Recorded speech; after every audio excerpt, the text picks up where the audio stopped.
জয়পাড়ার বাণিজ্য মেলার সবথেকে ইন্টারেস্টিং বিষয় হচ্ছে এই 20 টাকা দামের টিকিটটা, যেখানে এই যে দেখতে পাচ্ছেন এখানে মানুষের প্রচণ্ড পরিমাণে ভিড়। আর ওই যে নিচে বক্সটা দেখতে পাচ্ছেন, ওই বক্সটা কিন্তু একেবারে ভরে যাওয়ার পরেই একটা র্যাফেল ড্র দিবে।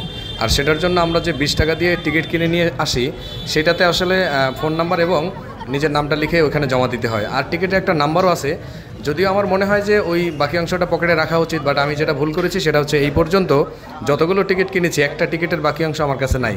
আমি অবশ্য জানি যে আমার ভাগ্যে আসলে এরকম র্যাফেল ড্রর কোনো পুরস্কার পাইনি কখন, আর পাবও না। তো আপনারা অবশ্যই আমার মনে হয় এই বিষয়টা যত্ন করে রাখবেন, কেননা র্যাফেল ড্রর সময় যদি আপনি পান এবং বাকি অংশটা আপনার কাছে চায়, যদি না দিতে পারেন তাহলে একটা প্রবলেম ফেস করতে হতে পারে। তো সেই সুবাদে অবশ্যই টিকিটের বাকি অংশ একটু যত্নে রাখার চেষ্টা করবেন। যদিও আমি ওখানে দেখেছি হাজার হাজার টিকিটের বাকি অংশ নিচে পড়ে আছে, মানুষের পায়ের নিচে পিষে যাচ্ছে। তারপরে আমার মনে হয় বাকি অংশ রাখাই উচিত, যেটা আমিও রাখি নাই। আসলে ভাগ্যের চাকা আসলে কার কখন খুলে যায় বলা যায় না। তো হতে পারে আপনার একটা টিকিটে কিন্তু আপনি বেশ বড় একটা পুরস্কার পেয়ে গেছেন, মানে আনন্দের সুবাদে দেখে আসছেন কিন্তু পুরস্কারটা পেয়ে গেছেন।